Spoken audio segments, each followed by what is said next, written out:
Bienvenue au podcast Upika, le podcast pour les geeks de sport, où est-ce qu'on geek sur le sport avec d'autres geeks de sport. Aujourd'hui, je reçois Antoine Mose, qui est un gars que je connais depuis un petit bout, que je suis depuis un petit bout. On en parle dans le podcast, mais pour l'anecdote, Antoine, c'est le détenteur du record Guinness du plus grand nombre d'arbres plantés en 24 heures. Je pense que c'est au-dessus de 20 000 arbres. Là, c'est quelque chose de débile mental. Évidemment, on parle de ça, mais il est aussi un ultra coureur ou un coureur d'Ultra Trail. Il est arrivé 3e au Ultra Trail Arikana cette année d'ailleurs. C'est un jeune homme extrêmement talentueux. On parle de sa préparation pour les courses d'ultra, mais on parle aussi de comment sa job en tant que planteur d'arbres est une préparation pour un ultra. Il nous parle de sa vision aussi de comment sa vision de la plantation d'arbres a évolué au fil du temps, comment il est devenu de plus en plus avec un intérêt pour l'aspect écologique du truc. Il voulait plus juste faire des plantations de monoculture. Il voulait s'intéresser à comment est-ce qu'il peut avoir un impact réel dans le monde et dans l'environnement. On discute de ça, puis je trouve que sa vision a l'air très claire. On dirait qu'à travers les années, il a trouvé un peu qu'est-ce qu'il voulait faire avec sa plateforme, comment il voulait utiliser sa tribune. Et là, avec son nouveau drink qu'on parle durant le podcast, vous allez voir, écoutez, il va vous en parler. Donc, à chaque canette vendue, il va planter un arbre. Donc, il y a cette vision environnementale-là aussi qui est intéressante. Antoine, c'est vraiment un cool guy, chic type. Je vais mettre tous les liens là, dans la description. Sa compagnie de drink, puis là, je veux juste pas dire n'importe quoi, c'est Vana, je crois. Je vais juste double vérifier là, pour être sûr de ne pas vous dire des conneries, puis je vais faire ça même pendant le podcast.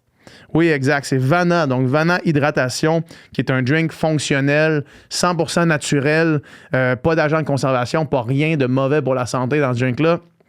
Allez suivre ça. Allez suivre Antoine aussi sur toutes ses plateformes. Il fait du contenu super intéressant. Le podcast est présenté par Upika. Parlant de drink, Upika, c'est le tout-en-un ultime pour vos besoins de sport d'endurance. Le Upika Endurance, il y a 25 grammes de glucides, des électrolytes, 300 mg de sodium, 1 gramme de taurine, de la vitamine B et C pour améliorer l'endurance, réduire le stress oxydatif. Bref, dis-je, tout ce que vous avez besoin pour pendant votre effort, on a le Upika Récup qui est pensé spécifiquement avec les besoins des athlètes d'endurance. Donc, c'est pas pour avoir des gros bras, c'est pour récupérer après chaque entraînement le produit parfait pour la récupération, pour aller chercher cette constance autant nécessaire au sport d'endurance. Upika.ca et utilisez le code promo Upika Podcast pour 10% de rabais sur votre première commande. Sans plus attendre, bon podcast.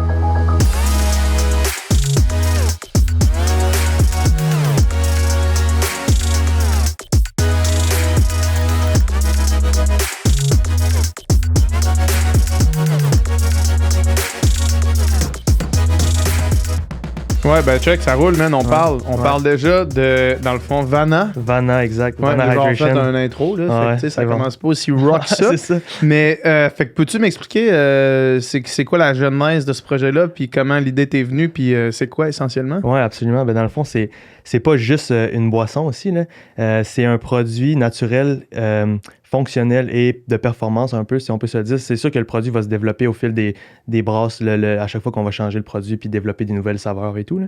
Mais c'est une boisson naturelle d'électrolytes pour les athlètes d'endurance, puis un peu pour tout le monde qui fait attention à leur santé. Et genre, le monde qui boive des boissons comme Pepsi, ben, je vais pas les nommer, là, mais les sodas habituels. Je pense pas que tu vas te faire poursuivre non, par c'est Pepsi, ça, sûrement pas. Après moi, il écoute pas le Upika Podcast. Parce que, dans le fond, Vana, c'est vraiment une alternative santé. Il n'y a aucun arôme. Ça, en premier lieu, il n'y a aucun produit sur le marché qui n'a pas d'arôme, là. Même les arômes naturels, c'est que il y a un certain taux de l'arôme qui n'est pas vraiment naturel, puis ils peuvent le classifier naturel. C'est comme un peu le free-for-all là, dans les produits de même. Il n'y a aucun agent de conservation, il n'y a aucun sucre ajouté. Fait que c'est vraiment juste des purées de fruits avec du thé noir pour avoir un petit goût de la nature puis un petit peu de caféine. La version boréale, limonade boréale, il va avoir un peu de sapin dedans. Fait qu'un extrait de sapin. Fait que dans le fond, tout l'arrière-plan de ce produit-là, c'est que chaque canette va planter un arbre. C'est ça l'affaire, parce que Ben, écoute, ceux qui le savent pas, puis je sais Ouais. pas si ceux qui te connaissent, s'ils le savent pas, il y a sûrement du monde qui écoute qui te connaissent pas. Ça se peut. Mais ouais. toi, t'es un planteur d'arbres. Exact. En premier lieu. Ouais. Record Guinness qui tient encore. Encore à ce jour. Du record, et puis je pense qu'il va tenir un petit bout, peut-être. Là, J'espère. du nombre d'arbres plantés en 24 heures. Fait Exact. qu'un feat, c'était combien? 23 060. 23 060 Ouais. arbres. Fait que ça vient de là aussi. Tu sais, une Exactement. canette, c'est un arbre, puis avec qui tu travailles pour faire ça? Dans le fond, là, j'ai ma propre compagnie, Entomos, qui va être la compagnie qui va soit planter les arbres ou soit diriger les fonds vers des organismes et des projets de planting qui sont éco-responsables, qui ont vraiment on va être rigoureux sur la sélection des projets parce que, dans le fond, moi, j'ai un gros background dans la foresterie. Ben, tu sais de quoi tu parles. Puis là, je sais de quoi je parle, mais en termes de foresterie, moi, ce que je veux, c'est vraiment pas encourager ça parce que l'industrie forestière, c'est pas quelque chose qui sauve l'environnement. Là. OK. C'est pas, on plante des lignes d'arbres d'une sorte d'arbre. là, puis fait que De la c'est pas monoculture de la d'arbres. monoculture pure. Fait que c'est vraiment du tree farming qu'on appelle. Ouais. Là.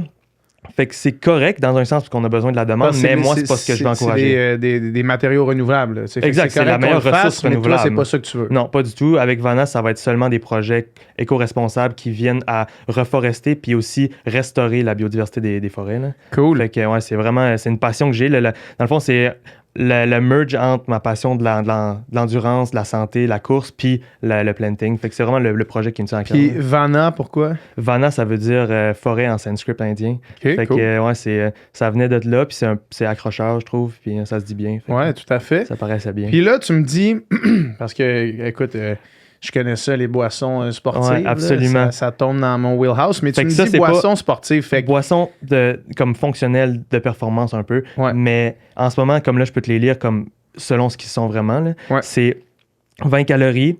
Avec glucides, ça va être 6 grammes de glucides à cause des fruits, Ouais. qui donnent le goût. Dans le fond, il n'y a aucun arôme. Fait Ouais. que le goût est à il y a un partir peu des de fruits. stevia, j'ai vu. Du là. stevia, exact. Fait que ça, ça vient pas. Le stevia apporte pas du sucre, mais il apporte un édulcorant. C'est mais- un sucrant Ouais, naturel. naturel. Fait que c'est une plante. Après ça, un petit gramme de protéines. Le sodium, il y a 40 mg de sodium parce que c'est. Dans le fond, si on avait voulu atteindre un niveau assez élevé de sodium, il aurait fallu en rajouter. Puis pour l'instant, la boisson, c'est une alternative santé d'une boisson habituelle comme Ouais. sur le marché. Fait que moi, je voulais vraiment ajouter aucun produit. Puis surtout que ça apporte des critères de sélection où ce que tu dois ajouter des réglementations sur la canne. Tu dois dire, Ouais. il y a des réglementations Je journalières. connais bien ça, ouais. Ouais, fait que je voulais pas atteindre ça. Après ça, potassium, c'est 280 mg, magnésium, 30 mg, fer, puis vitamine, 1 mg, puis 60 mg de vitamine C. Mhm. Ça vient du jus de citron. Fait que quand tu dis boisson fonctionnelle, c'est boisson à prendre au quotidien. au dans le quotidien, fond. Parce ouais. que ça, c'est pas fait pour craquer pendant ton ultra, là. Tu peux, par contre, parce qu'on s'entend que ça aide souvent. C'est pétillant, dans le fond, ces Ouais, boissons-là. c'est ça. Fait que Ça peut t'aide à roter, aider mettons, à roter à un peu, digérer. puis il y a un petit peu de caféine dedans. Fait Ouais. qu'on atteint un niveau entre 30 et 40 mg de caféine. 30 à 40 mg Ouais. par On est canette. sous la dose comme obligatoire de classifier, Ouais. là, comme une boisson énergisante. Fait qu'on est vraiment. Au niveau santé, c'est comme assez. C'est bien correct pour ça. Ouais. Là. Puis là, après ça, c'est ça. C'est vraiment c'est ça. Dans notre slogan un peu, c'est où l'endurance et l'environnement se rencontrent. Là. Fait que c'est Mhm. vraiment notre philosophie avec cette boisson-là. Là. Très cool, Fait que, man. ouais. Puis ça va se développer au fil des projets aussi, là, parce que j'ai l'intention d'en créer une où ce que tu peux justement la craquer pendant ton ultra. Elle Ouais. va être boostée en plein d'affaires. Puis ça, c'est sûr que j'aimerais ça parce que Ouais. je sens que ça va m'aider. Dans le fond, c'est un produit que je veux prendre au quotidien. Là. Mhm. Tu sais, j'ai toujours pris des boissons gazeuses, ou pas des boissons gazeuses, mais des bubbly, puis Ouais. des eaux pétillantes. Mais encore là, c'est plein d'arômes. Puis là, je veux me sortir de ces comme produits chimiques-là. Là. Fait que, Ouais. c'est pour ça que ça vient de là. Cool. Puis là, Ouais. t'as 2 saveurs. Ouais, on start ça avec 2 saveurs, limonade boréale et punch sauvage. Puis c'est quand ça va être sur les tablettes? Ça va être, on va majoritairement vouloir vendre en ligne, Ouais. mais ça va être sur les tablettes dans une semaine. Ça va être, dans une semaine, ça va être en vente en ligne. Ouais, dans le fond, samedi Ok. prochain, je fais le lancement officiel Cool. à la boutique Cielé. Cool. Ben là, je sais pas si ça va être... Ça va pas être sorti. Ouais, Ben, c'est fait que ça. le drink est lancé, dans le fond. Ouais, ça va être lancé le 10 novembre. Cool. Ouais, j'ai bien hâte. Ben, cool projet, man. Ça fait plus d'1 an que je travaille là-dessus. Fait Ouais. que c'est... J'ai ça hâte va être le qu'on fun. en reparle plus en détail, Certain. pas sur le podcast, parce que Ouais. là, reste un podcast, Ouais, c'est ça. crinqué de sport. Ouais, puis, exact. tu voulais qu'on se rencontre, je veux dire, on voulait jaser Ouais. un peu après, Ah, puis ouais. je me suis dit pourquoi pas en profiter pour jaser de sport d'endurance pendant Exact. une petite heure avant. Ouais, là. ouais. Ah, c'est parfait. Fait que, comment ça a été ta saison, toi? Honnêtement, ça a été... au niveau entraînement, ça a été ma pire saison à vie. Ah ouais, hein? Puis après ça, niveau performance, ça a été comme... j'ai eu une défaite puis une victoire. Là, Ouais. Fait que c'est sûr que ça a été c'est ambigu comme situation, mais je suis bien content quand même. Là. Qu'est-ce que tu veux dire au niveau entraînement? C'était la pire saison? Ben, dans le fond, ça a commencé ma saison un peu off-season l'an dernier en septembre. Je me suis brisé la cheville. Fait que là, casser la cheville. Ben, une genre d'entorse de niveau de grade 3 et comme potentiellement des fractures, mais j'ai pas fait de radio. Fait qu'après ça, une belle petite niaiserie, là, un backflip dans un événement, puis pas dans un événement, mais une après-midi, puis j'ai juste comme mal atterri. C'était justement la semaine après Arikana. Fait que tu sais, j'arrivais de faire un training d'intervalle, puis disons que mes jambes n'étaient pas en mode propulsion optimale, là, fait que ça s'est pas bien passé. Ah ouais, fait que tu t'es pété la cheville. Fait que ça, c'était en septembre l'année passée. Ouais, puis là, c'est ça m'a pris un bon 6 à quasiment 8 mois, là, m'en revenir de ça, puis d'aussi comme reprendre le contrôle de ma cheville, puis la confiance aussi dans les trails, là, parce que j'ai senti... Toi, t'es un gars qui descend en tabarnak, en plus, dans une descente, pas être sûr à 100% que ta cheville va mordre, c'est tough. Ça a été long, là. Mais je suis bien content, au bout de la ligne, ça s'est bien réparé, là. Mais tu sais, après ça, j'ai eu d'autres trucs. Tout l'hiver, c'est sûr que j'ai pas pu m'entraîner, fait que j'ai à peine couru. As-tu pu travailler un peu? Ben oui, j'ai planté des arbres. J'ai été planter des arbres dans l'ouest sur l'île de Vancouver. Mais encore là, je le sentais à tous les jours. C'était comme un petit inconfort tout le temps. Puis quand je suis revenu au Québec dans le mois de mai, encore là, j'ai commencé à courir un peu plus là-dessus. Puis ça s'est comme réglé au fil de la saison de planting. Mais j'ai eu une courte saison de planting pour justement miser sur mon entraînement. Mais aussitôt que je suis revenu, j'ai pogné à mononucléose. Fait que là, j'ai été comme 6 semaines comme sur le dos. Là. Ça a été vraiment pas optimal en plus. Là. Comme dans le mois de mai. Fait que là, quand j'ai repris l'entraînement, c'est sûr que je me suis mis les bouchées doubles. Là.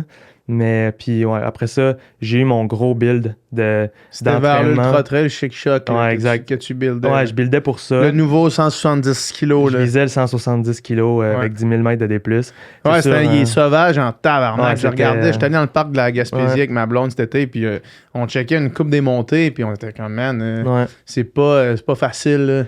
Non, ça finit avec le Mont Albert, man. Tu sais, la fin de la course, t'as 150 mètres, 150 kilos d'impact, puis ça finit avec le Mont Albert. Ben, je pense que ça, c'est la partie facile. Là.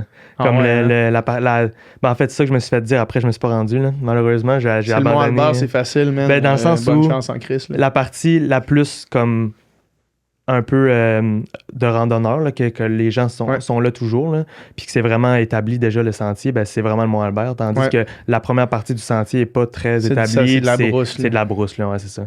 Fait que c'était pas super bien. Mais fait que ton build vers ça, c'était quoi? Fait que ça, j'ai comme, à la suite de mon planting, j'ai commencé à courir un peu pendant ma plantation d'arbres, mais je courais comme peut-être 60 kilos semaine. J'avais vraiment pas un gros volume, puis là, j'ai comme quand même scalé rapidement vers du 130 km par semaine pour au moins 2-3 semaines. Avec du gros D+, ou?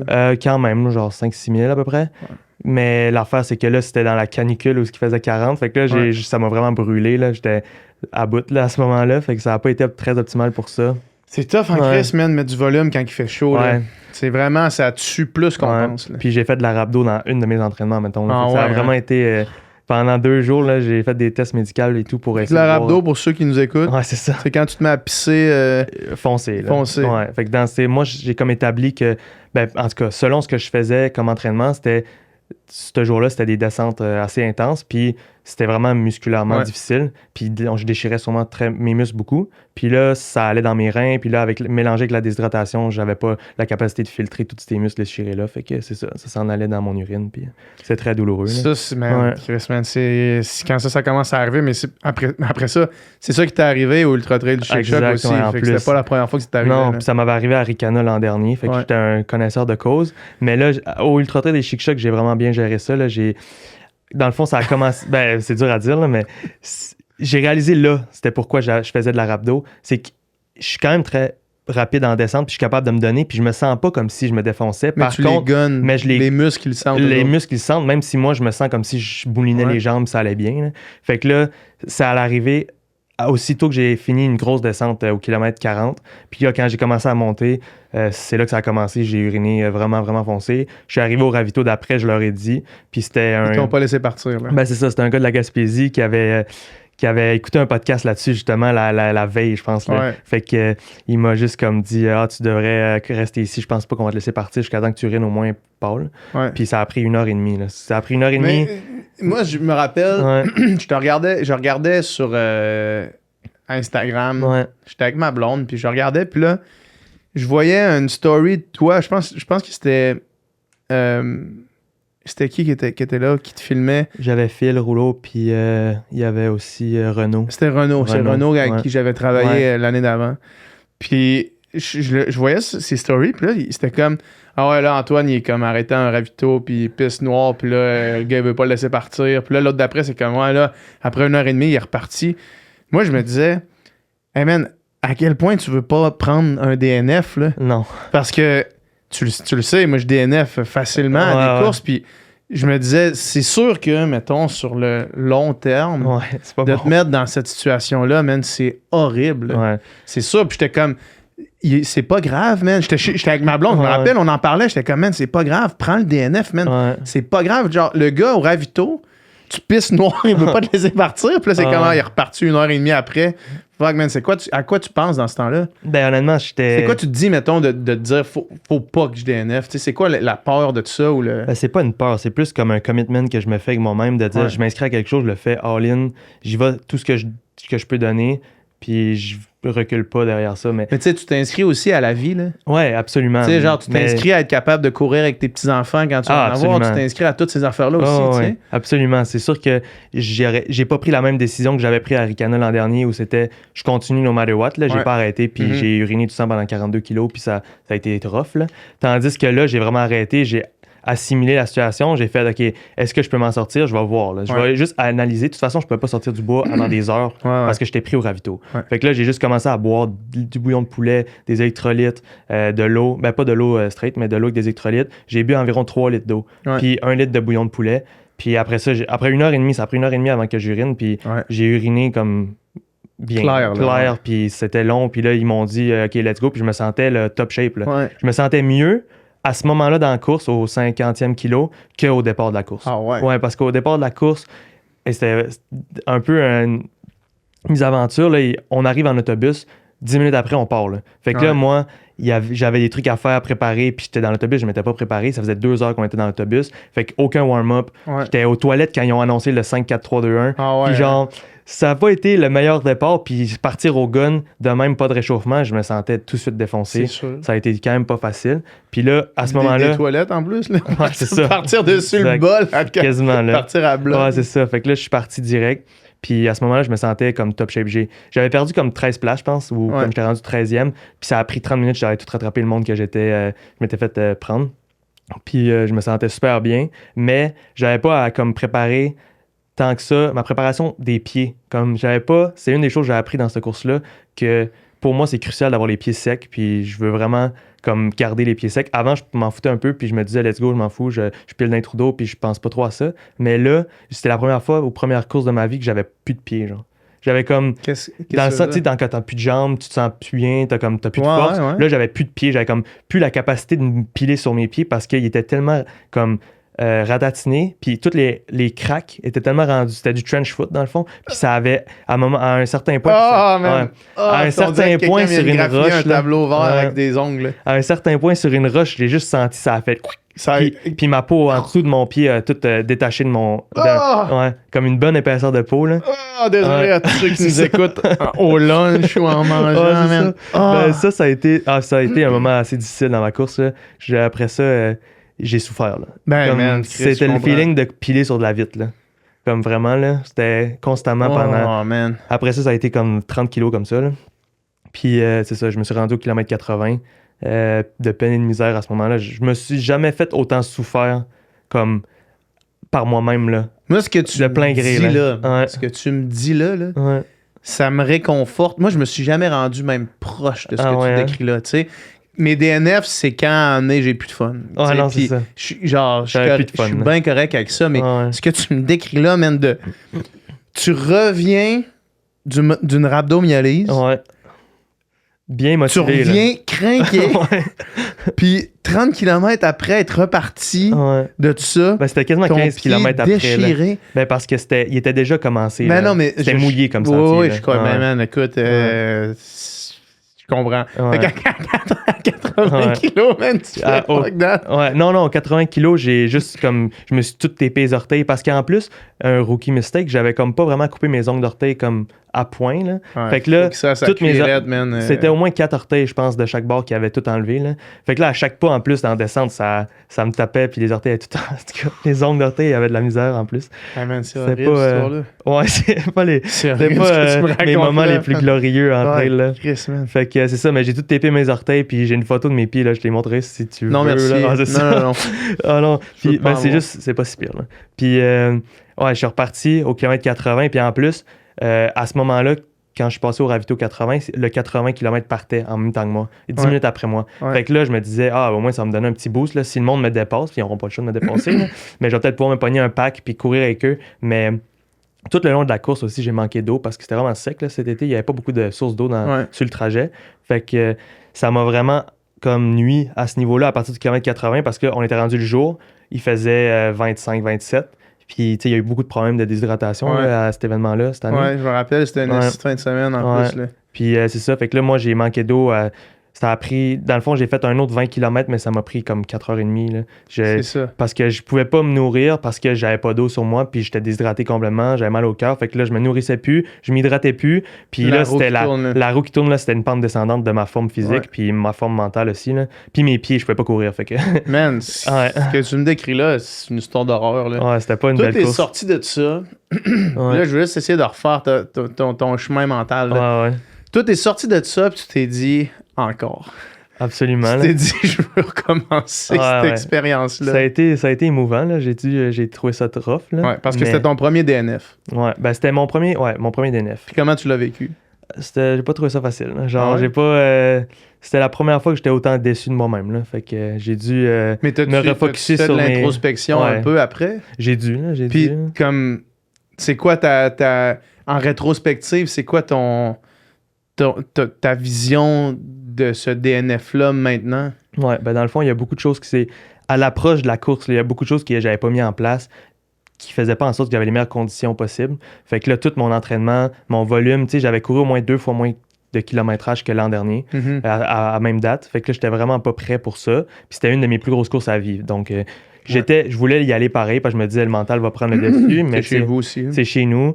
Par contre, c'est sûr que toutes les circonstances de la course, je filme un comme court-métrage sur ma vie avec Altitude Sport, puis on a fait comme beaucoup de vidéos là-dessus la journée d'avant. Fait que tu sais, tout ça, c'était comme un peu ça m'a quand même fatigué. Puis là, le jour même de la course, j'avais des entrevues, des trucs à faire. Fait que j'étais pas vraiment focus, là. J'étais pas comme tunnel vision où j'avais vraiment la motivation extrême. Corrige-moi si je me trompe, mais d'avoir...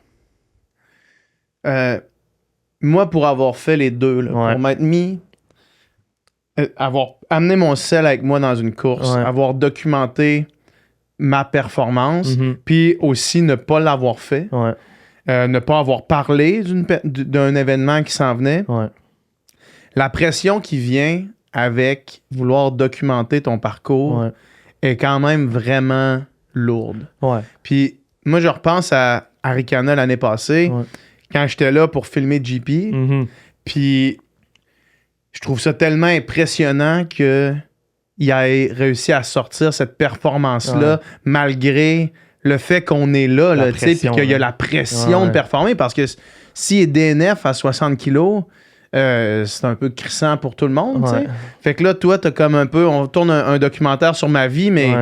Chris, si je DNF, man, ça suce un peu. C'est très décevant. Fait que t'avais-tu ça un peu en tête aussi? C'est sûr que je l'avais en tête. Puis je me dis... Tu sais, quand tu cours, ça va vraiment pas bien, mais il y a une caméra dans ta face qui te dit let's go. Mais c'est aussi que je le voyais pas comme une option. Fait que j'y pensais pas tellement.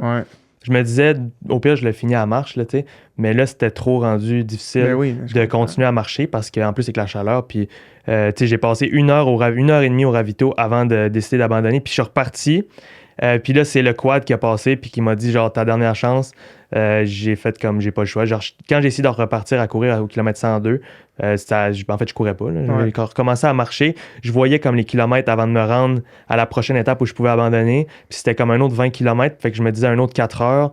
En tout cas, je voyais plus le bout. Puis c'est à ce moment-là que j'ai fait comme, je pense que ça vaut pas la peine de continuer. Là. Puis aussi, c'est malheureux, mais j'ai jamais voulu m'embarquer là-dedans. Mais dans un autre sens, comme j'aspire à vouloir comme faire des points ITRA puis à avoir un meilleur pointage puis tout ça, mais faut que je pense un peu à comme si je me prends une course où je me dis je la finis no matter what, ben ça peut m'apporter comme des répercussions négatives sur comme les pointages, là, malheureusement. Là. Fait que j'aimais mieux comme...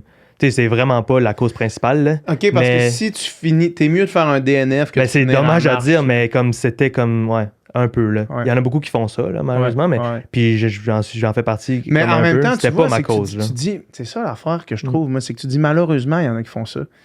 Mais c'est bon là, de faire ça. Parce que je C'est une comprends. option, là. Non, mais je comprends le raisonnement, puis de dire que ça devrait peut-être pas fonctionner, qu'un DNF devrait être pire qu'une finale. Oui. Sauf que moi, ce que je trouve qui est.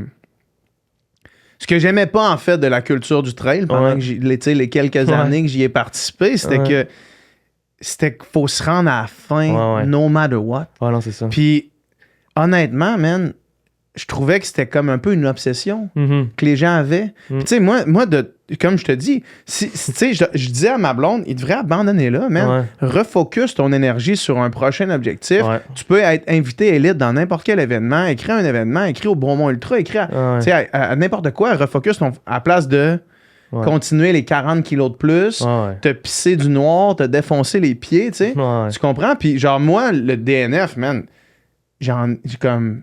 Ça me dérange pas. Tu sais, fait que, mais toi, étant donné que tu n'en avais pas fait encore, tu voyais ça quand même gros à ce moment-là. Encore à ce jour, je voudrais pas DNF une course. Là. C'est juste qu'à ce tu moment-là... pars jamais en voulant DNF, c'est ça que je te dis. Là. Mais c'est jamais l'objectif. À ce moment-là de la course, quand je faisais de la rhabdo, puis ça m'a pris 1h30 avant de me rétablir, je me sentais super en forme. Là, on était au début de la course, on était à 48 kilos. Là. Fait que j'avais vraiment gardé mes jambes, je me sentais super bien. Fait qu'en plus de passer 1h30 à m'hydrater puis à me nourrir, une fois que j'étais parti de là, je me sentais super bien. Là. Fait que j'étais vraiment prêt pour ça. Fait que là, c'est sûr que c'est après, là, le niveau des pieds, au niveau des pieds, déshydratation et tout ça, c'est sûr que ça a chamboulé, mais après ça, c'est ça. J'ai dû comme me refocuser puis décider quoi faire pour qu'est-ce qui allait être mes prochains objectifs. Puis, c'est ça. Puis là, c'est quoi qui s'est passé? Tu t'es dit UTHC? Ben, c'était déjà dans mon objectif de peut-être enchaîner les deux en partant, mais là, c'est ça, vu que je m'étais vraiment taxé au UTCC, je me disais, je vais voir comment je peux me rétablir de ça, parce que les pieds en partant, ça a pris un bon 2 semaines avant de revenir correct. Puis après ça, ma forme physique, c'est quand même rough, là, même si j'ai juste couru 100 kilos.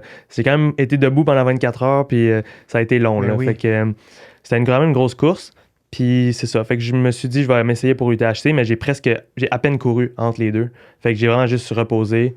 C'est sûr que là, je suis parti en camping. Il y a combien de temps entre les deux? C'était 3 semaines. Okay, Fait que je suis parti en camping la semaine d'après. On a fait, moi et ma copine, on a fait 9 heures ou, je pense, 10 heures de route pour revenir de la baie de Fundy, même 12 heures, je pense. Puis, je me suis fait une blessure dans le nerf sciatique, là, comme coincé. En étant assis trop longtemps. Ouais, 9 heures à conduire, là. Fait que ça a pris une semaine, puis ça, c'était la semaine avant Ricana. Fait que j'ai eu le go du physio le jeudi, puis je partais le vendredi. Fait que. Ça a été rough aussi. Fait que pas en toute une préparation non plus pour l'UTHC. Non, aucune préparation pour l'UTHC non plus, mais j'étais plus motivé. Puis je sais, c'est une course que j'ai faite. C'était ma 4e édition que je la participais. Donc je connaissais la course, je connais le trajet. Je suis quand même confiant sur la distance. Fait que j'étais pas mal mentalement plus prêt pour ça. Puis avec tout ce que j'ai appris, je m'étais fait un gros Excel sheet avec toutes les choses que je devais faire. Je devais préparer. Tout ce que je devais comme mettre en place pour mieux réussir. Là. Juste avoir une petite feuille avec tous les ravitaux, t'écris dessus ce qu'il y a dans le ravito, les kilomètres entre les ravitaux, des trucs comme ça, visuellement, ça aide, moi, je trouve. Fait que ça, j'avais tout ça, j'avais préparé ma nutrition aussi. Puis encore là, c'est ça, c'est beaucoup mieux passé, là, c'est sûr. Là. Ouais. Fait que le Arikana, t'es arrivé 3e. Ben là, c'est ça. Là. Mais ou 4e ou 2e? Non, 2 ou 3e? Je suis arrivé, dans le fond, t'es arrivé 3e. Je suis arrivé 3e. Ouais. Ma position finale est 3e. En 16 heures, 1 minute, là, je crois. Mais c'est ça. Dans le fond, la course s'est bien déroulée physiquement, mais même si j'étais supposément prêt, cette année-là de Ricana, j'avais été chercher mon dossard à Montréal ici la semaine d'avant. Fait que j'avais fait mon gear check la journée de cette journée-là. On a été courir. Puis là, une semaine plus tard, j'arrive à Ricana, je prends le départ. Fait que là, t'avais pas rechecké ton gear. J'avais jamais rechecké mon gear. Puis le matin même, j'ai manipulé mon gear. J'ai fait une photo. J'avais laissé, en tout cas, on a mal manipulé mes affaires. Puis il me manquait mon mon manteau de pluie dans mon gear. Fait que là, au kilomètre... Une belle journée chaude en plus. Ah, c'est ça. Il faisait super beau, pas de pluie, là. Mais c'est ça. Fait que là, tout allait bien. En plus, c'était la première année que je me disais, OK, je vais me garder des jambes. Toutes les descentes, je les ai contrôlées. Ouais. Je me suis pas donné parce qu'encore là, j'assimilais ça avec potentiellement avoir de la rhabdo. Fait que je voulais vraiment faire attention. Je m'ai super bien hydraté. Par contre, je suis tombé malade au kilomètre 40. J'ai tout... Ça passait plus. Non, la nutrition passait plus. J'ai tout sorti après moi, t'étais pas sur le Upica. Ouais, non. Fait que c'est ça. Puis là, fait que là... ouais, non. Okay. Fait que c'est ça. Fait que là, tout est sorti. Je me sentais vraiment mieux par après. Là. Fait que là, j'ai continué. Kilomètre 60, tout allait bien. Je m'étais vraiment gardé pour la deuxième moitié de la course. Là. Je me sentais super bien. Je commençais à accélérer au kilomètre 60. Ouais. Puis je gagnais des positions. En fait, j'ai pas mal resté 2-3 tout le long. Là, 4. Je suivais ça. Puis ouais. Puis là, c'est ça. Là, au kilomètre... Après une disposition quand Antoine a débarqué en haut. Là. Exact. Fait que quand... j'ai dépassé Antoine au kilomètre 80, puis ça, c'était une super de longue section, là, comme de faux plat montant dans du technique sur le bord de la rivière. Ouais, sur le bord, après le Haute-Gorge. Exact, ouais. Jusqu'au Coyote. Ouais. Fait que là, rendu, c'est ça, au Coyote, au kilomètre 85, j'ai eu un gear check, moi, aucun problème. Là, je sors mes affaires, puis là, je commence à fouiller. Ils me disent, on regarde juste la veste de pluie. Fait que là, j'ai été comme malchanceux, puis c'est ça, là, ça qui arrive. Là. Ça avait été la couverture de survie, j'aurais été correct. Ouais. J'avais tout le reste, là, j'avais juste pas ça. Fait que là, ils m'ont dit, ben là, t'as pas le droit de repartir. Ils m'ont pas dit ça tout de suite, mais j'étais disqualifié, en fait. Là. Ouais. Fait que là, moi, je savais pas. Moi, je pensais que j'allais juste comme une pénalité, puis je m'en allais. Là, ça a pris un bon 15-20 minutes qu'ils parlent avec les reps puis la tête de la course. Puis là, ils m'ont dit, Antoine, là, mettons, après 30 minutes, ils m'ont dit, là, tu peux repartir si tu as le matériel nécessaire. Fait que là, ben, on est en plein milieu du bois. Il fait quand même froid dans la nuit. Puis là, il n'y a personne qui veut me donner son jacket. Mais il y a Antoine qui vient d'arriver. Qui vient, puis il abandonne. Il vient d'arriver. Puis là, lui, il fait de la rhabdo comme solide. Puis il me dit... ben moi, j'ai dit, tu sais, moi, je suis sorti de la rhabdo. Là. Je sais pas si toi, ton intention... Tu me dis ça comme si c'était genre... C'était une normalité. Genre, il arrive là, il fait de la rhabdo. C'était pas normal. Il n'y a rien de normal. Si vous nous écoutez, vous faites ça, allez à l'hôpital. Là. Ouais, il faut absolument aller à l'hôpital, là, surtout si ça se maintient au fil des jours. Ouais. Non, c'est vraiment pas correct. Là.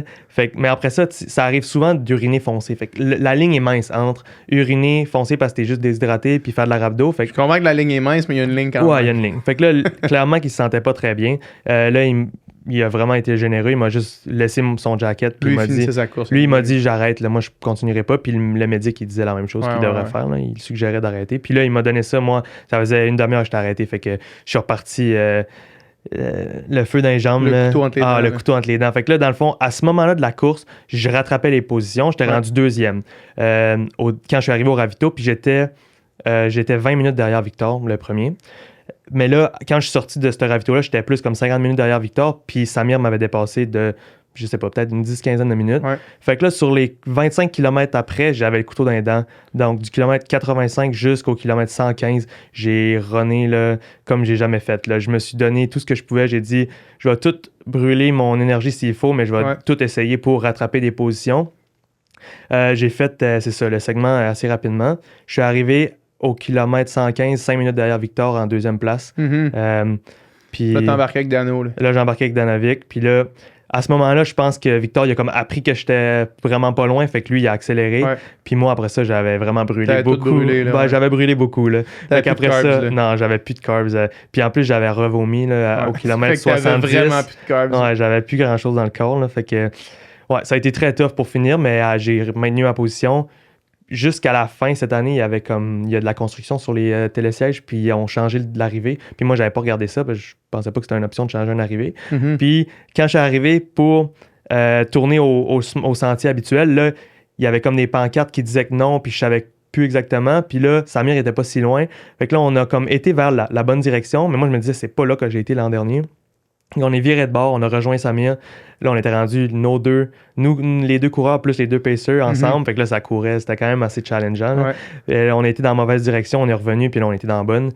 Ça s'est fini sur un sprint final. Jusqu'à la fin. Jusqu'à la fin. Le dernier kilomètre et demi, là, c'était assez intense là, de finir ça sur un sprint. Les pacers, ils suivaient-tu? Non. Danovic, il m'a suivi. Tu gonnes. Mais c'est ça, on a gonné. Là, puis moi, quand j'ai vu que Dano allait être ton pacer, à la fin, ça va, là, parce que la vitesse de la fin, c'est... Ouais, j'allais vraiment pas vite. Là. Mais j'ai comme dit, hey man, t'es-tu sûr? Est-ce que vous avez couru ensemble? Parce que Antoine, il court vite en crise, là. Ouais, mais tu sais, sur 125, tu sais. Ouais, mais la première section, elle arrive Ouais, vite, tu sais. elle a été Elle vite. arrive au kilomètre 35. De 35 à 60, tu peux avoir encore des bonnes jambes. Là. Ouais. Quand même, il faut pas que tu ralentisses ton pacer. Là, Non. c'est un super Ça s'est athlète. bien, Là, ouais, mais... ça s'est bien fait, là. Il était très bon, puis il m'a bien motivé, là. C'est sûr que il y avait des techniques comme il courait en avant de moi des fois, puis il me dépassait, puis il avançait, puis moi j'étais comme OK, ben, je vais accélérer. Là. C'était quand même motivant de ça. Là. Il était pas trop. Il était pas trop attentionné au niveau où il allait trop m'écouter pour comme dire OK, on va ralentir. C'est bon, en cours, mon estime. Ouais, un peu. Là, fait que c'était le fun, ça. Là. Puis, fait qu'à la fin, on a sprinté. Fait que toi, t'es arrivé deuxième, mais avec. Je suis arrivé comme 5-6 secondes devant Samir sur le sprint final, mais. Moi, j'avais aucune idée. Rendu là, j'aurais peut-être pris la décision de laisser faire comme le sprint, puis si je prenais la place pour rien. Là. Ouais. Je le savais comme pas, mais j'avais espoir que vu que j'avais passé 30 minutes au ravito, il allait compter ça comme la pénalité. Ouais. Mais parce qu'il m'avait pas confirmé ça mais peut-être que c'est moi qui avais mal compris, là, parce que je suis tellement content qu'ils m'ont juste laissé finir. Là. Ouais. Fait que c'était quand même un challenge de finir ça sur le sprint, puis finalement, c'est ça. J'ai fini en 15h35 ou quelque chose du genre. Puis là, avec 30 minutes de pénalité, ça m'est arrivé en... Plus 30 minutes au ravito? Ouais, ça. Ben là, c'est comme techniquement, c'est comme un 15h. On pourrait là, dire ça, mais c'est dur à vraiment l'établir. Mais ouais, là, c'est sûr que je m'attendais à faire proche du 15h. J'aurais ça. Là. Surtout avec les conditions qu'on avait eues. Là. Ouais. Puis, fait que le premier podium à l'UTHC. Ouais, exact. Fait que tu montes d'une position à chaque année que tu le fais. À chaque année, là, c'est ça. T'as passé de 8 à 5 à 4 à 3. Ouais, non, 25, 5, 4, 3. OK, fait que j'avais oublié. L'autre année, ça. Okay. Ouais, j'avais fait, c'était mon premier ultra à vie, le 125 de Ricana. Tu comptes-tu le refaire encore? Ben, je sais pas où je vais être l'an prochain. Là. Fait que si je suis au Québec proche puis que j'ai fait le build d'entraînement pour ça, peut-être. Mais j'aimerais m'entraîner pour une trail aux États-Unis en avril pour peut-être me qualifier pour l'UTMB, juste pour le plaisir, puis pour aussi aller vivre l'atmosphère. Là. Peut-être pas pour performer, mais j'aimerais ça aussi. Juste apprendre la course. Au moins une fois. Là. Ouais, au moins une fois, parce que je l'ai déjà fait, mais en 4 jours avec mon ami Raphaël. Fait que là, c'est sûr que j'aimerais bien ça, l'essayer. Puis ça me ferait de la belle pub aussi. Là. J'aimerais vraiment comme optimiser ma présence sur les réseaux avec la course à pied puis tout ça. Là. Fait que, c'est pour ça que l'UTMB, c'est quand même le Super Bowl de la trail. Là. Ouais. C'est ça qu'ils disent? C'est ça qu'ils disent. C'est ça qu'ils disent? Ouais. Puis les problèmes de digestion liés à quoi? Ben, le manque d'entraînement, le manque de préparation. Le manque d'entraînement de système digestif. Ouais, exactement. Là, d'entraînement comme de manger beaucoup de carbs. Là. J'ai vraiment pas optimiser ça dans ma saison d'entraînement. Fait ça que coûte cher. Ça coûte cher. Ça coûte cher. Allez faire un week-end, mettons, là. Moi, puis tu sais, je veux dire, Upica, je le paye pas, là. Ouais, non, c'est à moi. Ouais, absolument. Fait que, aller faire un week-end, genre, aller faire une long run de 8 heures, là. Ouais. Puis que si tu veux travailler ton nutrition à 80 à 100 grammes à l'heure, mettons, ou 75 à 100, calcule en gel mortaine, là, ça monte vite à 5$ le gel. Là. Ah ouais, ça peut monter à des entraînements de 100$ et plus. Genre. Que c'est pas nécessairement pour cette raison-là. Ça à ta blonde. Là, je m'en vais. Premièrement, le dimanche qu'on est supposé passer ou qu'on pourrait passer ensemble, je m'en vais 8 heures dans le bois. Puis ça va me coûter 100$ aussi. Ben, c'est ça aussi. Mais je suis quand même chanceux à cause que ma job, c'est de la plantation d'arbres. Une fois que j'ai arrêté de planter, je me suis comme entraîné un peu full-time. Fait que je pouvais aller m'entraîner la semaine dans les journées un peu random. Fait que ça, au moins, je suis content pour ça. Plus facile sur la vie. C'est plus facile, la vie en général, la vie sociale. Puis parce que c'était comme un peu ma job là, cet été. Là, fait que c'est ça qui est le fun. Mais c'est sûr qu'encore là, j'ai fait un mois de ça. Là, tandis que pour me préparer autant, j'aurais peut-être dû en faire 6. Là. Ouais, exact. Ou 6 ans. Ouais, 6 ans. Constance. Absolument. C'est surtout ça l'affaire. C'est ça. Parce que ça se build sur des années. Ah ouais, absolument. Mais toi, je me rappelle, la première fois que je t'avais vu, tu m'avais écrit déjà sur Instagram. Ça se peut, Puis là, j'étais à Tremblant, c'est ça. Pour un événement. Ouais. Puis là, t'étais en train de... Tu venais de faire un demi-Ironman sur le parcours du Ironman. Tu faisais l'Ironman 2 semaines après. Ouais. Ça faisait pas longtemps que tu faisais du sport d'endurance à ce moment-là. Est-ce que je me trompe? Ça a-tu commencé de bonne heure pour toi? Ben, j'ai toujours couru depuis que je suis tout jeune. Mais le sport d'endurance, on va dire comme marathon, là, et plus... J'ai commencé à mon premier marathon à 17 ans. Puis j'en ai fait un par année, sans entraînement, juste parce que on organisait des marathons dans ma famille, le marathon Baie des Chaleurs en Gaspésie. Puis c'était comme dans nos valeurs de courir et tout ça. Donc j'en faisais un par année. Mais à ce moment-là, je pense que c'est ça. Là, en 2020, j'ai commencé à courir à tous les jours. Ouais. Et j'ai dit, je vais me lancer un défi parce que j'ai jamais eu une structure d'entraînement. Je me là. rappelle de ça. J'ai jamais eu une structure d'entraînement du tout. Je courais une fois par semaine, des fois 4 fois semaine, des fois 0 pendant 2 mois. Fait que là, j'ai décidé de mettre ça comme objectif de courir à tous les jours et de comme un minimum de 1 km au départ. Là. Je me dis, il faut au moins que je sorte, mais une fois que je suis sorti, souvent, j'allais faire 5-6. C'est tough de faire juste 1 kilo là, une fois que t'es parti. Sauf dans la tempête de neige à moins 40, ça, j'allais faire 1 kilo souvent. Là. Fait que c'est ça, c'est là que mon intérêt puis engouement pour la structure, l'entraînement, puis un peu plus l'entraînement sérieux, c'est là que ça a starté. Ouais, fait que ça fait pas si longtemps. Là. Ça va faire 3 ans. Là. 3 ans, ouais. Puis t'as quand même eu une ascension à ça. En fait, premièrement, t'es athlétique de base. Là, ça, c'est sûr. Là. T'as des propensions qui sont... Protensions? En tout cas, t'as des caractéristiques physiologiques qui te permettent d'être bon de base. Ouais, puis avec la plantation aussi. C'est ça, là que je m'en allais, parce que ton Ironman, il était quand même vite. Là.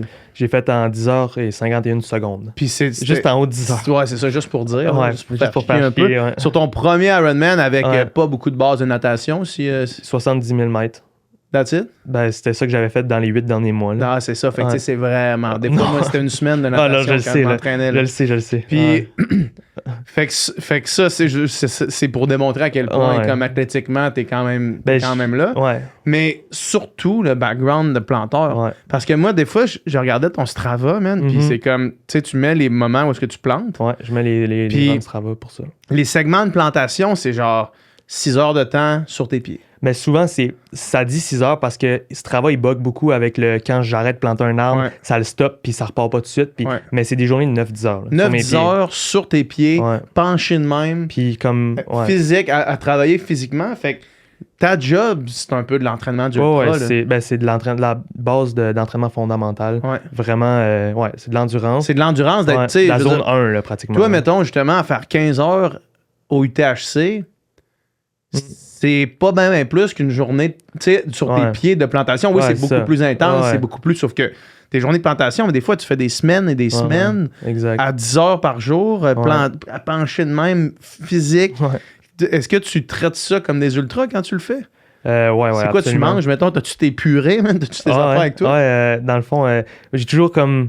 avant même de connaître c'était quoi la nutrition sportive, là, à ce moment-là, j'ai toujours mangé des trucs rapides comme des sandwichs avec du beurre d'arachide ou de la jelly, genre de la confiture, du pain blanc, des fruits, des noix, tu sais, des trucs rapides avec des chips, mettons, pour atteindre le taux de sodium, là, tu sais, sans le savoir, là, tu manges ça de même. Parce que tu as envie de saler, parce que ton corps a besoin de sodium, fait que tu écoutes les signaux de ton corps, puis tu manges salé. Dans une bonne journée de planting en Alberta, quand je plantais entre 7, 8, 9 000 arbres par jour, je pouvais boire 12 litres d'eau, puis j'urinais aucune fois. Là. Ouais, c'est ça. Je le suais au complet. Fait qu'il fallait vraiment que je reprenne mes électrolytes de cette façon-là. Je buvais pas vraiment de Gatorade, là, je pensais pas à ça. Là.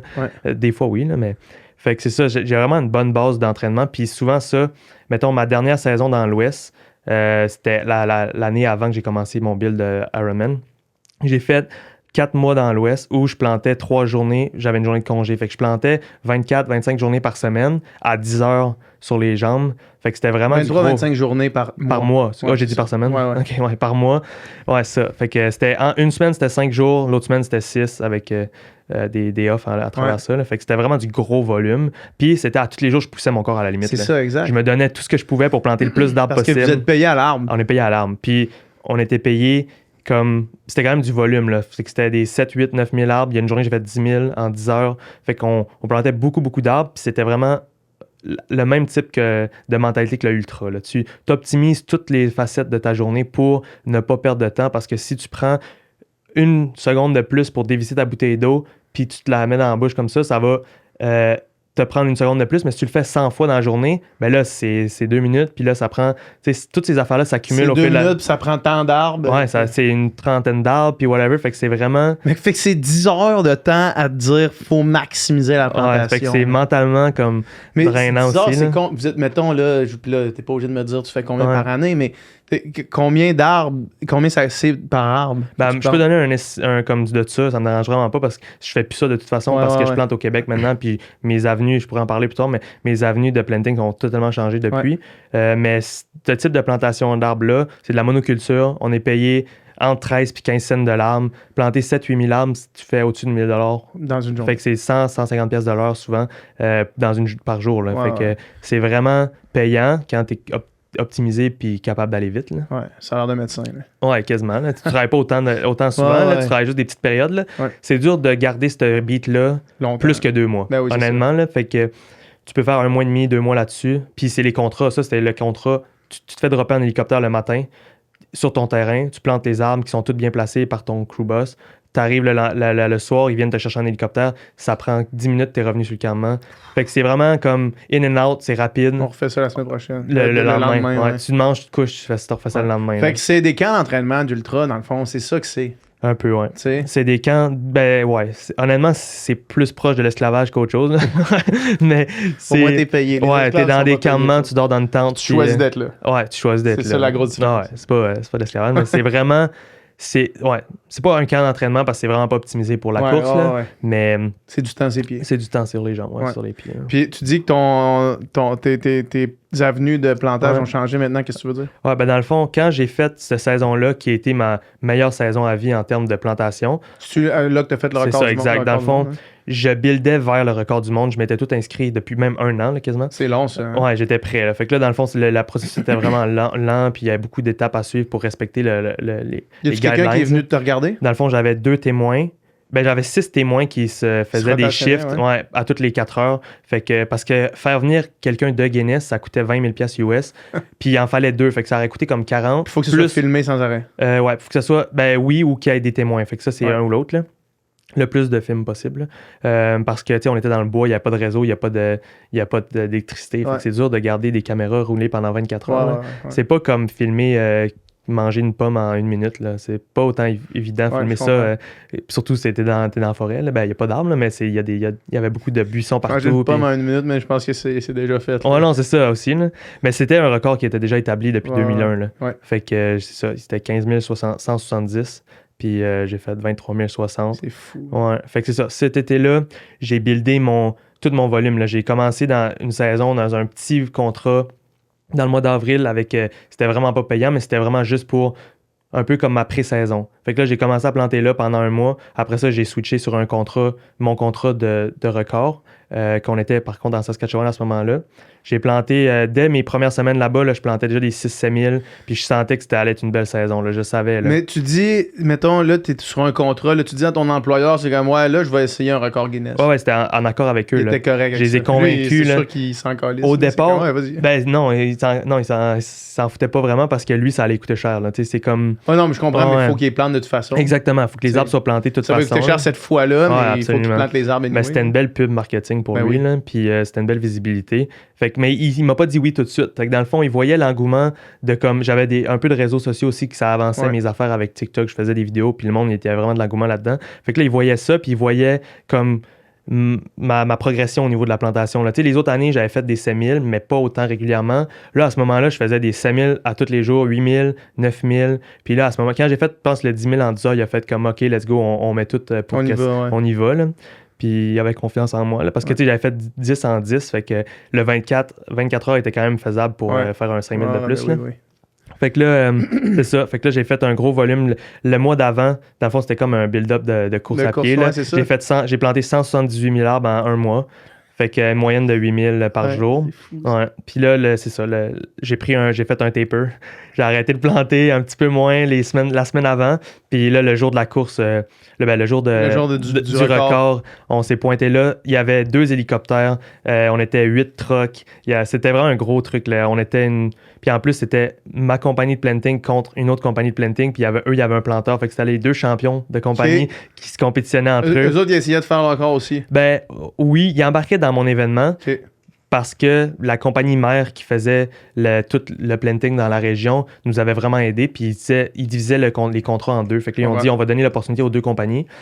Par contre, eux autres, ils s'étaient pas inscrits sur Guinness. Le gars, il avait planté, je pense, 3 000 arbres dans sa plus grosse journée de l'été. Là. C'est un bon planteur, mais il était pas. Il était pas prêt pour ça. Là, il était quand même très bon. Là. Puis c'est juste impressionnant qu'il il a planté 18 500 arbres finalement. Fait que ça a été une grosse journée pour lui aussi. Par contre, moi, de la façon que je l'ai faite, j'ai suivi toutes les guidelines, toutes les façons que le Kenny Chaplin l'avait fait en 2001. Dans le fond, je mettais les arbres dans mes sacs moi-même. Je développais les arbres de leur petit wrapper moi-même. Je faisais tout moi-même. Puis, tandis que l'autre, lui, il se faisait remplir ses sacs, tout préparé, puis c'était plus rapide. Là. Mais c'est ça, parce que lui, ça il dérangeait pas. Là, qu'il voulait pas aller pour le Guinness. Fait que, il voulait juste aller pour un record personnel, qui était vraiment fort. Là. Fait que c'est ça. Ça s'est bien passé. J'ai mangé des gels. Je m'étais commandé une boîte de gel sur Amazon sans vraiment savoir c'était quoi. Là. J'ai vraiment du sucre. OK, je vais tester ça. Jamais testé le produit. T'as rien mangé de solide pendant la journée ou t'as prendre des pauses de... 2-3 barres Cliff, une banane, une sandwich au beurre de peanut. Honnêtement, je me rappelle presque pas ce que j'ai mangé. Là. Il a mouillé toute la journée. J'ai bu toute la journée. J'ai uriné toute la journée. C'était pas optimal. Là. J'avais aucune stratégie. Là. Fait que j'étais sûrement complètement à terre là, à la fin de la journée. C'est sûr. Puis quand tu dis que tes avenues de plantage ont changé après ça, c'est quoi? Fait que dans le fond, une fois que j'ai fait ça, j'ai atteint un peu le...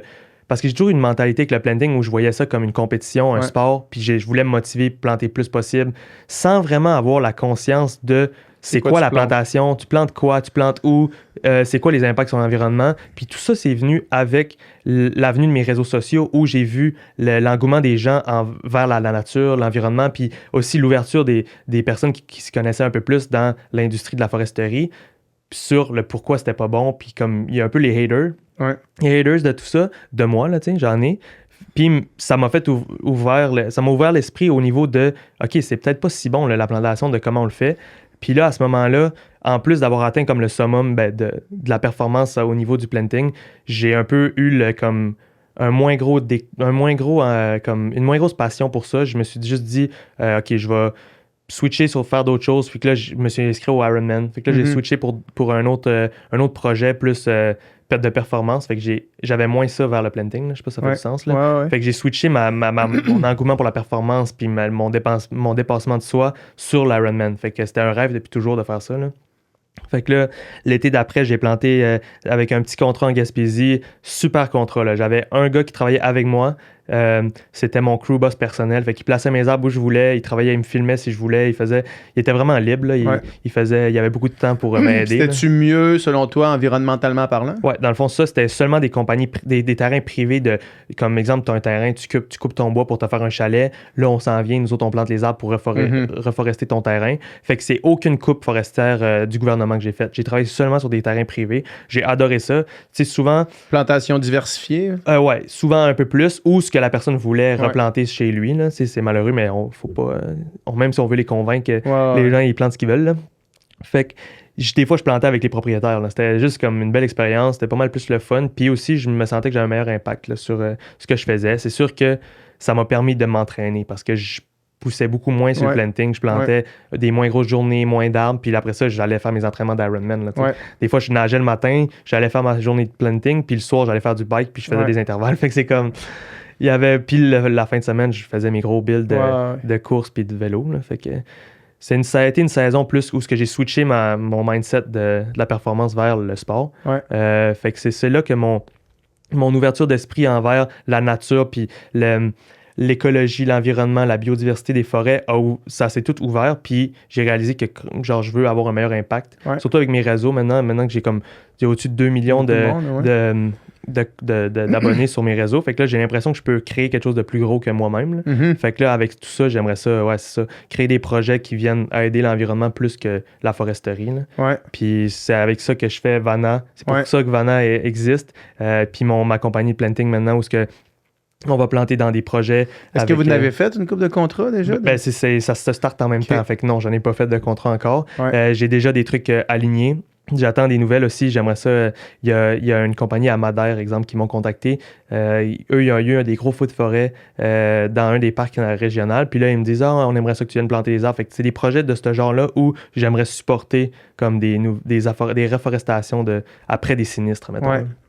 Ou une mine, admettons qu'il y a une mine, c'est malheureux, mais les mines, admettons qu'elle devient à sec, elle devient à sec, ils abandonnent, c'est abandonné là. Fait que c'est un terrain libre, puis si on peut juste planter les arbres là pour aider la nature. Fait que ça, j'aimerais ça faire ça aussi. Mhm. Il y a plein d'avenues pour reforester la planète. Là. Ouais, ben Fait oui. que c'est vraiment dans cette optique-là que je m'enligne avec mes projets de planting. Ouais, Ouais. cool. Ouais. Puis, tu sais, je veux dire, c'est quand même une source de revenus, là, le planting. Ouais, C'était exact. une source de revenus, Ouais. là. Et mettons, puis encore une fois, je veux pas savoir combien tu fais Ouais. par année, mais comment est-ce que tu gagnes ta vie en ce moment? Ben c'est ça, là, c'est la ligne mince entre est-ce que je gagne ma vie ou je fais juste de faire de la charité, mais Ouais. c'est de trouver l'avenue où je vais être capable de... Tu sais, Vanna, malheureusement, on veut planter des arbres. Fait que c'est sûr que je m'attends pas à me dire... C'est pas comme une compagnie, je veux comme faire du revenu nécessairement, mais Ben, je veux dire, On- un arbre par on planète, l'espère tu risques un de faire jour, du là. revenu, là, ouais. on l'espère un jour, mais le but, c'est vraiment d'avoir le plus gros projet de planting ever. Tu sais, si on vend 1 million de canettes, on va planter 1 million d'arbres, ça va être le plus beau projet que j'aurais jamais fait de toute ma Ouais, vie. je comprends. Fait que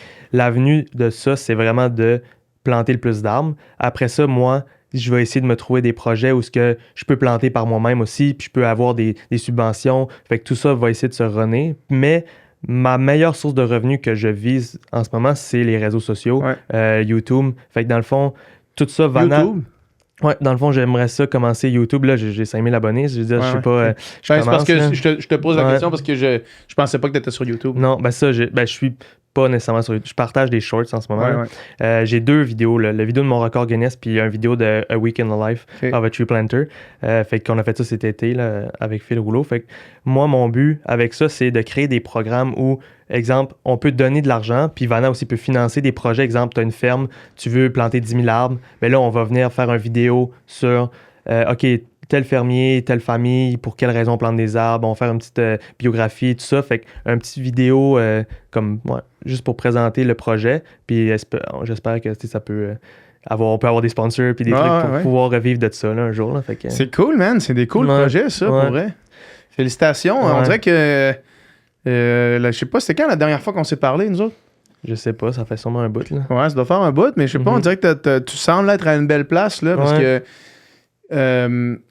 je me rappelle avoir déjà eu l'impression que tu te cherchais un peu. Ouais, ben, me chercher, c'est sûr que quand j'ai fait le record Guinness, j'avais quand même atteint un niveau où je me demandais qu'est-ce que j'allais C'est faire quoi maintenant, après? c'est quoi Qu'est-ce qu'on après. fait avec C'est un ça? peu le pic de ce que je voulais faire dans ma Ouais. saison. Là. Ouais. Puis aussi, à la suite de comme j'ai réalisé que c'était pas si bon ce qu'on faisait, puis je voulais peut-être changer mon avenue sur la plantation, ben là, ça m'a comme remis en question parce qu'il n'y a pas vraiment de projet écologique qui paye. Je peux pas Mhm. vivre de ça. Fait qu'il fallait, tu sais, c'est sûr que je suis encore en train de me C'est encore chercher. drôle, là. honnêtement, c'est encore drôle, Ouais. man. J'avais cette conversation-là, puis là, on Ouais. sort évidemment du sport d'endurance, mais Mhm. on a reçu sur le Sans Filtre podcast Ouais. David Côté, qui est Ouais. le gars de Loop Mission. Ouais. Puis Super belle mission. lui, son point de vue, puis c'est un argumentaire qui est Ouais. vraiment valable et moi, je trouve extrêmement pertinent, c'est de dire si tu veux changer le monde, Mhm. t'as pas le choix de faire de l'argent. Ouais. T'as Non, pas je le comprends. choix d'être profitable pour Ouais. pouvoir amener des vrais changements parce que c'est ça, évidemment, il y a des OBNL qui font des changements, définitivement, mais si tu veux en faire des gros, t'as comme pas vraiment le choix. Fait que les Ouais. deux peuvent cohabiter. Gros tu sais. changement, gros moyen. Là. C'est ça Gros aussi. Là, moyen, ça gros en prend, changement, là. exact, c'est Ça exactement. en prend, là. Je comprends. Fait que tu sais, les deux là. peuvent cohabiter. Je Ouais. veux dire, Vanna, ça peut être un succès Ouais. commercial et Je l'espère, économique. Parce que Et ouais. plus ça en est un, ben plus la mission Absolument. en est Ouais. une qui réussit Parce aussi. que, tu sais, là, en ce moment, on fait une petite brasse où on fait quelques milliers de canettes, puis on Ouais. fait les projets. Après, l'année prochaine, on va planter ces arbres-là Ouais. dans des projets super éco-responsables, mais tu sais, c'est des petites affaires pour faire du contenu, puis Ouais. faire des beaux vidéos. Tandis que, tu sais, une fois qu'on a planté 1 million d'arbres, ben là, je peux faire affaire avec des projets vraiment legit Ouais. où il y a de la technologie dans les forêts, où ils vont utiliser des caméras, des caméras de surveillance, plein de technologies pour adapter la forêt, puis aussi Ouais. voir la progression de tout ça, comment ça pousse. Ça, tu te rends pas nécessairement là en grattant des scènes, Non, des non. subventions. Il faut que tu Admettons, fasses de l'argent, avec, il faut que tu en génères. Ah non, c'est dans les quart de million Ouais. en partant là, pour les projets de planting Ouais. du genre. Mais c'est les meilleurs projets pour avoir une biodiversité et Ouais. tout ça. Donc, c'est ça. Une fois rendu là, c'est sûr que ça va être différent, les moyens et tout ça. Là. Mais il faut se rendre là. Fait que faut faire beaucoup de. Man, Un peu de grinding avant. c'est hot, man. Ouais. Je trouve ça hot. La mission est claire, Ouais. l'objectif est clair, puis tu sembles à une bonne place, puis tu as Ouais. une tribune pour Ouais, c'est propulser ça. là. Ouais. Ça, c'est la meilleure chose, c'est de. Mhm. Je le sais bien, là, Ouais, c'est ouais. de d'utiliser ta tribune en tremplin. Là. Ouais, c'est sûr que la sortie avec ton réseau, c'est sûr que ça a dû aider, là, tous les projets que tu fais. Tout Là. à fait. Puis je suis sûr qu'au fil du temps, ta tribune, elle a comme switché aussi de comme. Exact.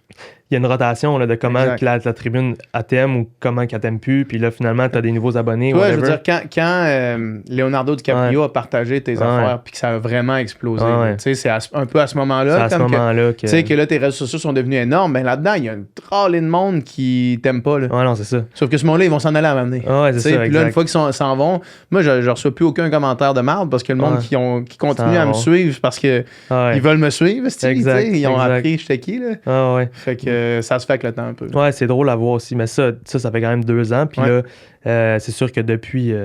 Ça m'a gagné quand même un bon 25 000 abonnés. Ça. Puis c'est à ce moment-là que j'ai réalisé. Une journée, là. Ouais, ça. Une après-midi, là, je me suis réveillé. Puis c'était comme, oh, OK. C'est fou, hein? Ça vient de changer beaucoup de choses. Là, fait que ça m'a donné comme la piqûre, c'est sûr, là, pour voir cette avenue-là. Là. Ouais. Cool, man. Ouais. Merci beaucoup. Puis les gens, ils peuvent te trouver sur les réseaux sociaux. Ben là, oui. t'es sur TikTok, Instagram, puis maintenant YouTube qu'on a appris. YouTube, Antomos, Vana Hydration aussi. Ouais, exact. Ouais. Suivez ça. Checkez ça. Ça va être publié là, quand le podcast va sortir. Yes. Cool, merci, man. Merci à toi.